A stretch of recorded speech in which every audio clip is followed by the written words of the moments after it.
Be me, 43, Dean of Students at Liberal Arts College in Massachusetts. PhD in education, been in higher ed for 18 years. In this dean position for 3 years, youngest ever appointed. Proud of progressive changes I've implemented. Expanded diversity office, increased funding for equity initiatives. Created safe spaces, bias reporting systems, inclusion trainings. College has won awards for commitment to social justice. Under my leadership, we've transformed campus culture. Student body loves me. Faculty respects me. Board of Trustees showcases our diversity metrics. Minority enrollment up 15%.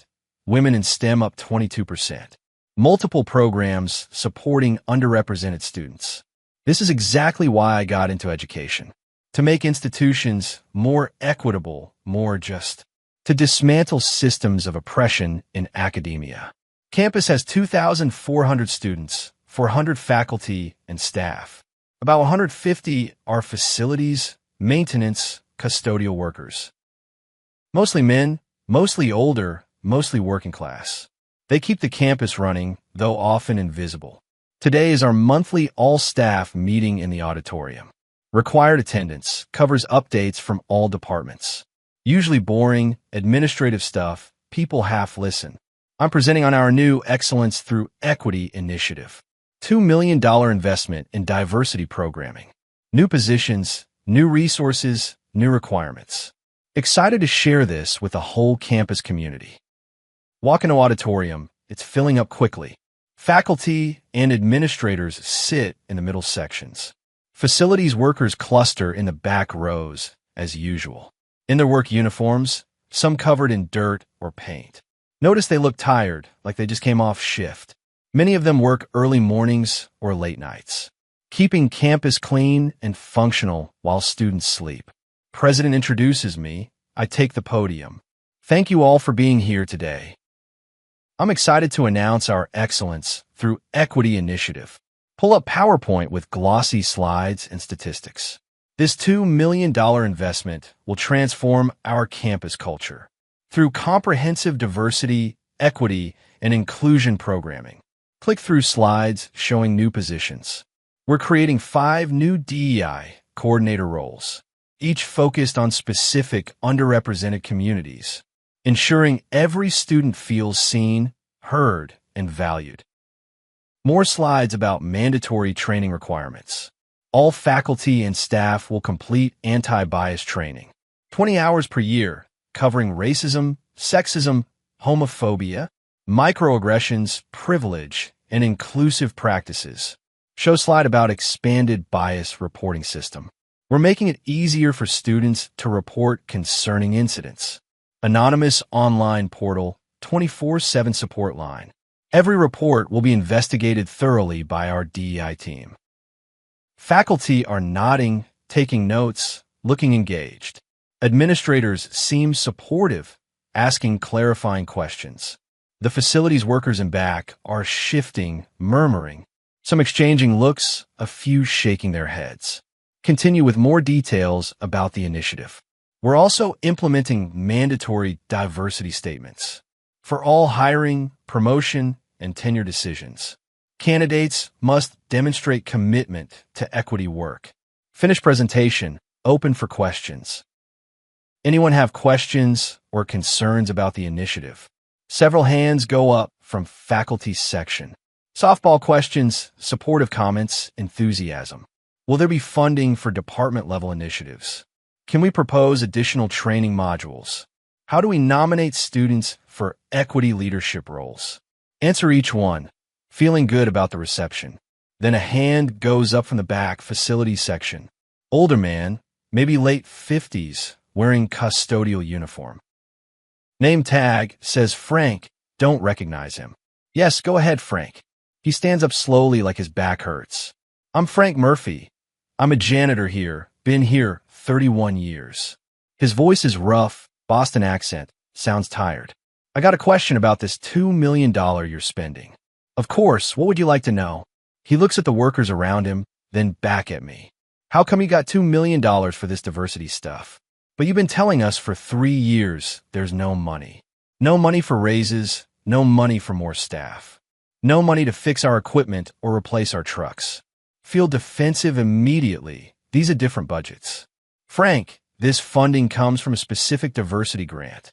It's restricted, can only be used for equity initiatives. He doesn't sit down, keep standing. So there's money for 5 new coordinators making what? $70K each.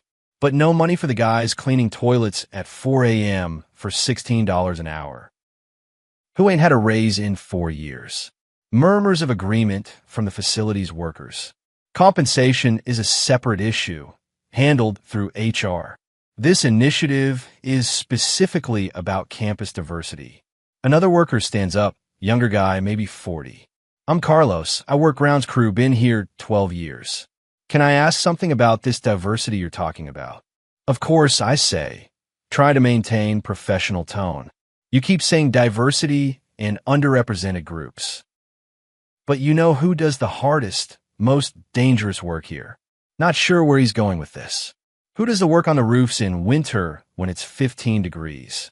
Who fixes the steam pipes in tunnels that reach 120 degrees?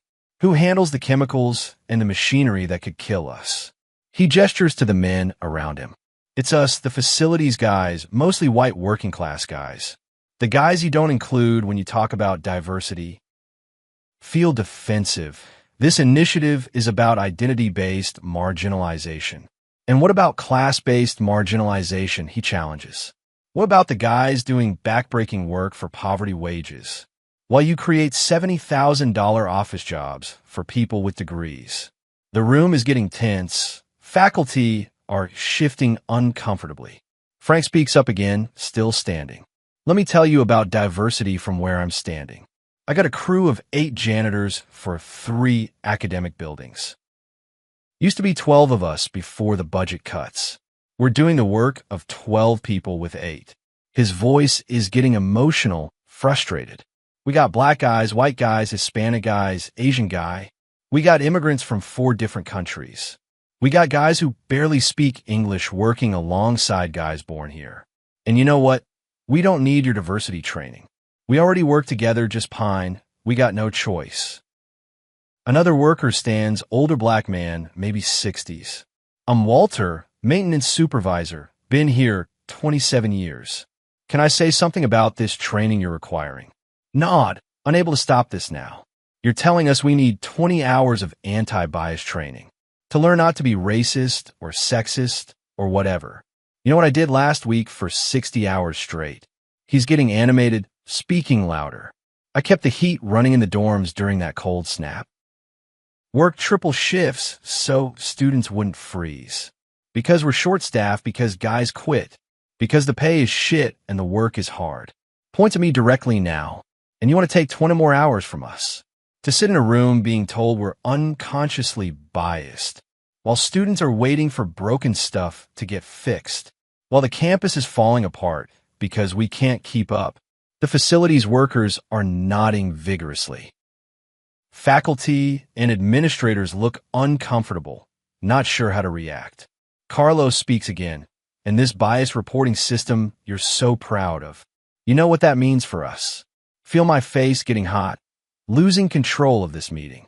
It means students can report us anonymously for anything, for making them uncomfortable, for saying the wrong thing, for existing in their space while looking like working class guys. He pulls out his phone, shows something. My buddy got reported last month. Student said he made her uncomfortable in the bathroom. You know what he was doing? Fixing the toilet she called about. But she was uncomfortable that a male worker was there. So he got investigated, had to meet with HR 3 times. Frank adds another example, or my guy Tom. Student reported him for microaggressions. Said he was dismissive of her concerns about the heating. You know why he was dismissive? Because she wanted her room at 78 degrees, in a building where we control heat centrally. He explained that politely, got reported anyway. Walter speaks up. We're scared to talk to students now. Scared to be alone with them. Scared to say no to requests. One anonymous report, and we're in HR getting investigated. Meanwhile, we're just trying to do our jobs. A younger facilities worker stands maybe 30. I'm Mike. I'm an electrician, been here 6 years. Went to trade school instead of college. Make $22 an hour. Do you know what it's like to work on this campus? Around all these rich kids who look down on us. He's getting emotional now, voice shaking. I'm under the floor in a library running new cables. Students literally step over me like I'm invisible. Talk about me like I can't hear them. Make jokes about the workers, about how we must be stupid, because we work with our hands instead of getting degrees. Another worker stands, older Hispanic man. I'm Jose. I work in dining services, 19 years here. You talk about creating an inclusive environment, about making sure everyone feels valued and respected. But you know who feels invisible and disrespected? He gestures to all the facilities workers. Us, the people who serve you food, clean your offices, fix your computers, shovel your sidewalks. We're here every day making this place run. But you don't see us. You don't include us in your diversity talk. Feel tears threatening. This is not going how I planned. Frank speaks again, voice firm and clear. Dean Rodriguez, with all due respect, you're spending $2 million on diversity, while the people doing the hardest work here are struggling to pay rent, struggling to make ends meet. He looks around at his co-workers. Carlos got 2 kids, works here and does Uber on weekends. Walter got diabetes, can't afford his medication on our insurance. Jose's wife got cancer. Their GoFundMe didn't even cover half the bills. Mike lives in his mom's basement at 30 years old because he can't afford rent in this area. Each example is a punch to my gut. But you got $2 million for coordinators and training. You got money to hire more administrators. You got money for bias reporting systems and safe spaces. But no money to pay living wages to the people who keep this campus running. The room is completely silent except for Frank. You talk about equity and inclusion, but from where I'm standing, that only applies to certain people. Only applies to the people with degrees, with identity categories you recognize. Working class guys like us don't count in your diversity math. Carlos adds, in your mandatory training, about privilege and microaggressions and unconscious bias. You're going to teach us about privilege. He laughs, bitter sound. I work 50 hours a week here plus side jobs. Live paycheck to paycheck, 1 car breakdown from disaster. My kid needs a tutor I can't afford. My wife works retail just so we can barely make rent. He looks at me directly. And you're going to tell me I'm privileged because I'm a man, because I'm white, because I'm straight. Where's my privilege, Dean Rodriguez? Show me where the privilege is in my life. Walter speaks again, quieter but firm. I'm a black man, been one for 61 years. Worked my whole life, starting at 14 years old. Raised 4 kids on a maintenance worker's salary. Never missed a day of work, never asked for handouts. He's looking at me with something like disappointment. And you're going to train me about racism. Going to teach me about bias and discrimination.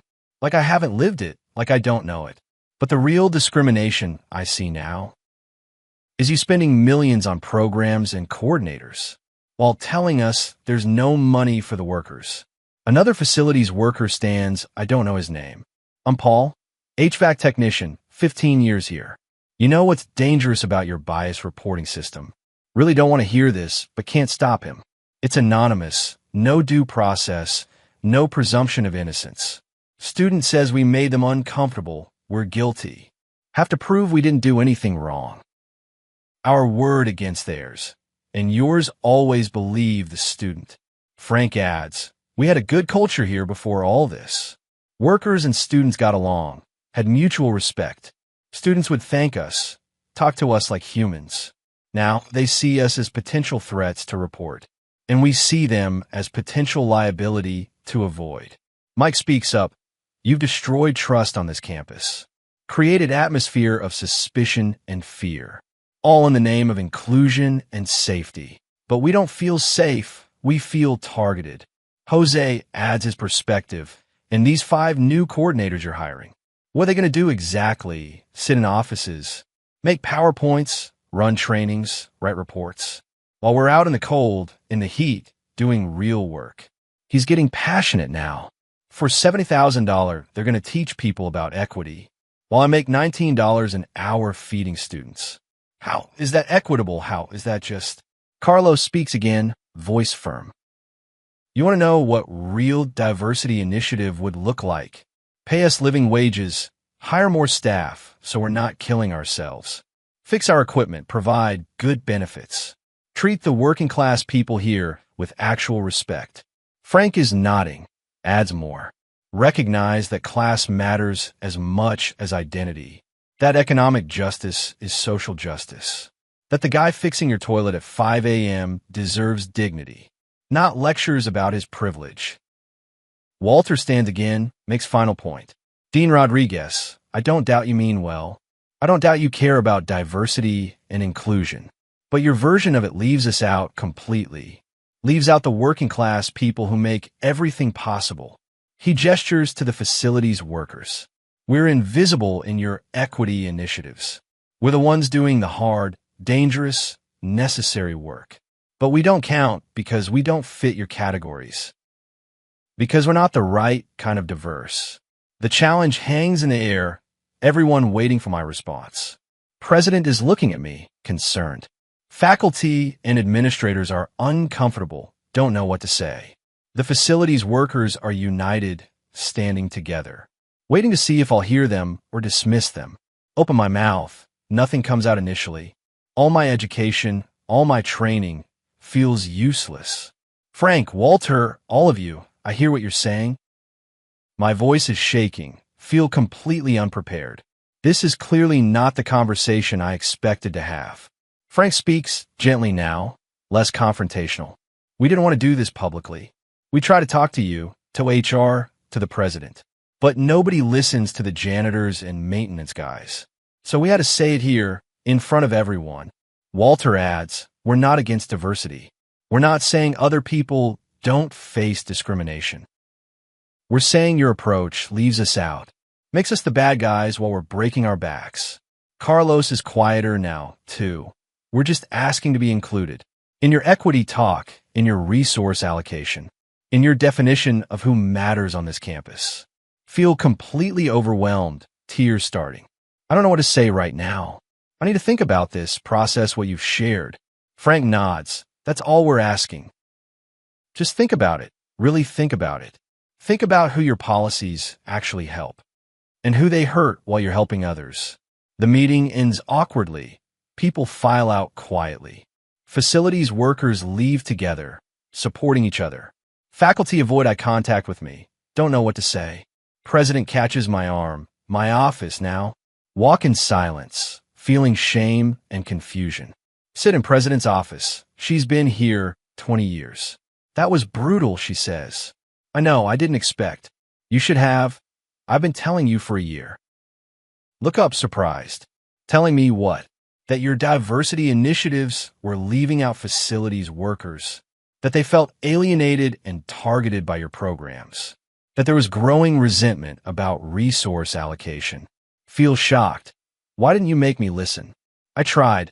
You were too focused on your agenda. Too certain you were right. Too defensive when questioned.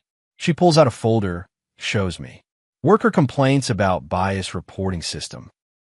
About feeling targeted by students, investigated unfairly. About mandatory trainings that make them feel attacked. Never saw these, didn't know they existed. Why wasn't I shown these? You were shown, you dismissed them as resistance to change. As privileged people not wanting to give up power. She's right, I did say that. But Frank's right about the money too. We found $2 million for diversity initiatives, but told facilities we couldn't afford raises or new staff. She leans forward, speaking carefully. The optics are terrible. The reality is worse. We're paying people poverty wages to do dangerous work, while creating six-figure administrative positions for programs that target those same workers as the problem. Feels sick seeing it clearly for first time. What do I do now? She's firm. You fix it or I replace you. The facilities workers are the backbone of this institution. They're unionizing, by the way, did you know that? Had no idea, feel panic rising. Started organizing 6 months ago because of your policies. Because they feel disrespected and under attack. Because you created culture where they're afraid to do their jobs. She shows me more documents. Worker retention is down 30% since you started. New hires quit within months. Can't handle the environment. We're losing institutional knowledge, experienced workers. Because you made campus hostile to working class men. Each statistic is devastating. I thought I was making campus more inclusive. You made it more inclusive for some, exclusive for others. That's not equity, that's just different discrimination. She stands up, conversation ending. You have 2 months to make significant changes. Include facilities workers in your equity initiatives. Address their concerns about bias reporting and training.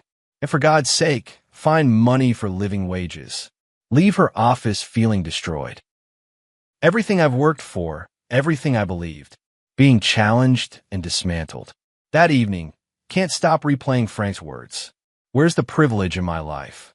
Show me where the privilege is. Think about him cleaning toilets at 4 a.m. for $16 per hour. About Carlos working 50 hours plus side jobs. About Walter unable to afford his diabetes medication. About Mike living in his mom's basement at 30. All while I make $185,000 and live in nice suburb. All while I lecture them about their privilege. Next day, request meeting with Frank and worker representatives. They agree, reluctantly, don't trust me yet. Meeting conference room, 6 workers and me. Frank, Walter, Carlos, Mike, Jose, and Paul. Thank you for meeting with me. I wanted to apologize for yesterday. For being unprepared, for being defensive. Frank is cautious, apology is nice, but what's changing? I want to understand what you need, specifically. What would make this campus work for you? They look at each other, then Walter speaks. Living wages, that's first. Can't live on what we make, not in this area. We need $25 an hour minimum, $30 for skilled trades. Do math quickly, that's significant budget increase. But they're right, $16 to $22 isn't livable here. I'll work with HR and president on compensation. We'll find the money. You deserve living wages. Carlos speaks up, change the bias reporting system. We need due process, need to face our accusers. Can't have anonymous reports ending our careers. That's fair, system is set up poorly. I'll revise it, include proper investigation procedures.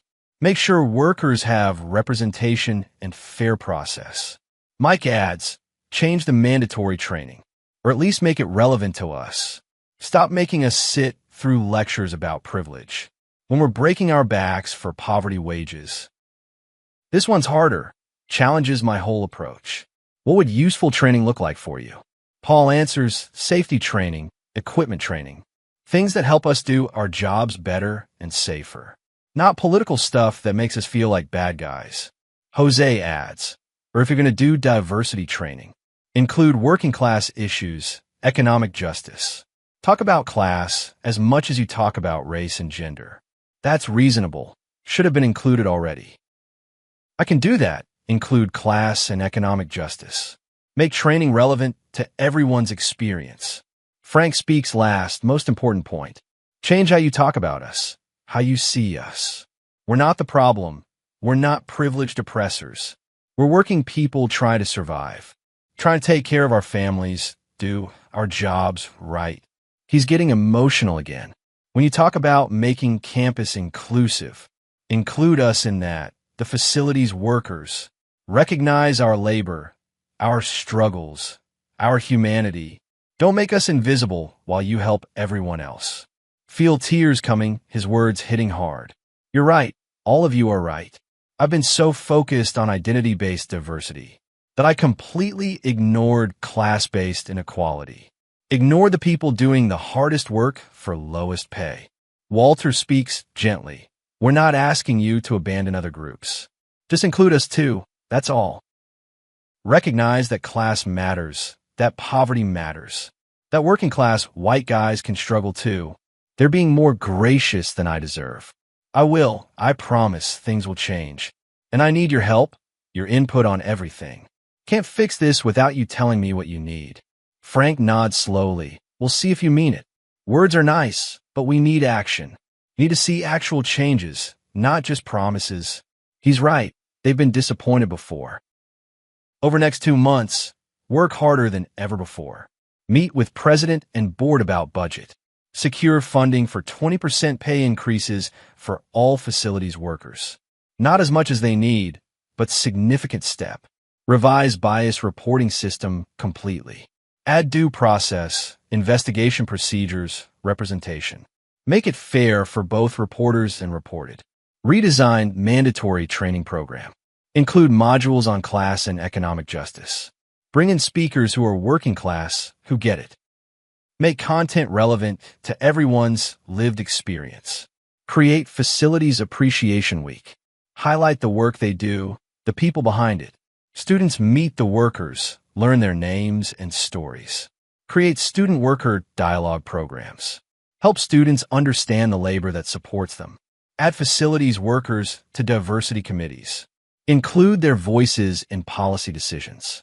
Make them part of equity initiatives, not targets of them. 3 months after that town hall meeting. Have another all-staff gathering, this time different. Start by acknowledging what happened last time. 3 months ago, Frank and the facilities workers confronted me about my diversity policies, about how they excluded working-class workers, about how they made campus worse for some people. The room is quiet, everyone remembers. They were right, I was wrong. I was so focused on one type of diversity that I ignored another form of inequality. That I harmed people while thinking I was helping. Show slides detailing changes made. Pay increases, policy revisions, training updates. Facilities workers are nodding, some smiling. Frank raises his hand, I call on him.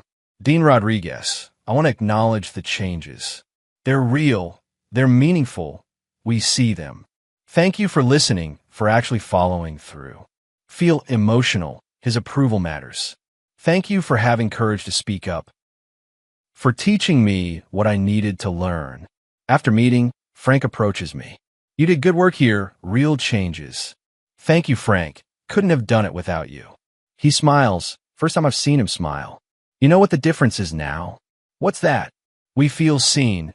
We feel valued. We feel included. We're part of the campus community now, not just invisible workers in the background. That's what I should have created from start. TFW Janitor confronts you about diversity policies in public meeting. TFW, he asks where the privilege is in his $16 per hour dangerous work. TFW facilities workers explain how your programs hurt them. TFW, they work triple shifts while you lecture about their privilege. TFW, you spent $2 million on initiatives, but no money for living wages. TFW, your bias reporting system terrifies the workers. TFW working class men are invisible in your diversity math.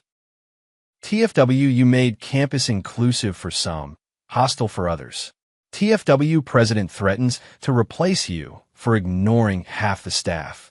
TFW, you have to completely rebuild your approach. Still believe in diversity and inclusion. Still think identity-based discrimination is real. Still advocate for underrepresented students. But now understand class matters too. That economic justice is part of social justice. That working class people deserve dignity and respect. That diversity includes working class white guys. That equity means fair wages, not just representation. Frank and the workers taught me that. By having courage to speak publicly. By risking their jobs to demand recognition. By refusing to stay invisible. They saved my diversity initiatives. By forcing me to see who I was leaving out. By demanding inclusion in my inclusion work. By showing me that real equity includes everyone. Now I build programs with them, not despite them. Now I recognize their labor and their struggles. Now I include class in every diversity conversation. Now I measure success by whether everyone thrives. Not just the groups I initially prioritized. That's what real equity looks like. What Frank taught me in that town hall, by asking one simple, devastating question, where's the privilege in my life? That question changed everything. Made me see what I'd been missing. Made me better at my job. Made the campus better for everyone. Not just for some. That's what leadership should be. What mine finally became. After a janitor schooled the dean about what diversity really means.